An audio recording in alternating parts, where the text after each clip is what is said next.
Hello students, teachers, parents, history nerds. Hello everybody, and welcome to Nutshelled History, where we lay out the facts, the good, the bad, and the ugly. Today, we are going to continue our medieval early modern world history series by looking at the decline of medieval history. Don't forget that there's a link for a fill-in-the-blank worksheet in the description. I just ask that you like and subscribe. I apologize for any mispronunciations ahead of time. I do my best. Now, let's roll.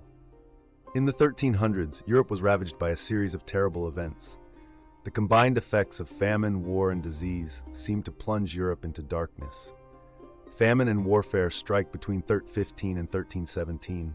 A period of heavy rain in Europe ruined crops. The result was a terrible famine, or shortage of food.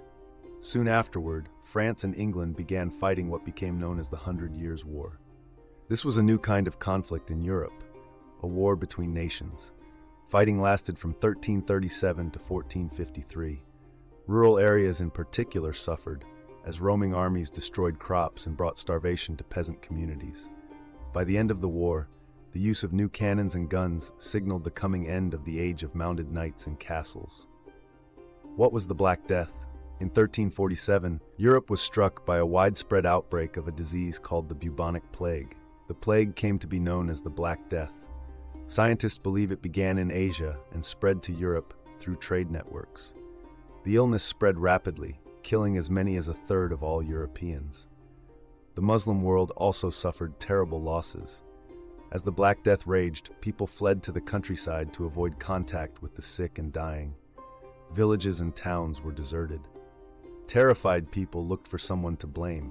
Some wrongfully blamed Jews for the plague.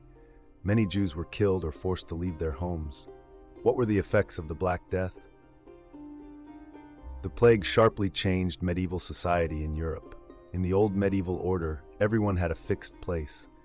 Now the feudal order began to break down. Many serfs left their manors to work where wages were highest. Even the church, which had lost much of its clergy, had to adjust its practices. Everywhere, old medieval traditions came under question. In these and other ways, the Black Death hastened the end of the Middle Ages and the start of the modern world. Alright, now let's recap. The 1300s in Europe were like the universe hitting the disaster button repeatedly. First, there was a brutal famine from non-stop rain that made crops useless. Then, just to spice things up, England and France decided to bicker for over a century in the 100 Years' War, while armies roamed around ruining the countryside. But the real kicker? The Black Death in 1347, basically the medieval version of a zombie apocalypse, wiping out a third of Europe, emptying towns, and making people point fingers at Jews, because of course, someone had to get blamed.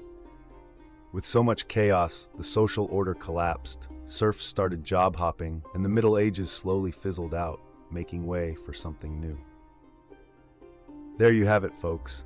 That is the decline of medieval society, nutshelled. Thanks for stopping by Nutshelled History. The like and subscribe buttons are not contagious, so you make sure you go a little nuts on them. See y'all next time on Nutshelled History.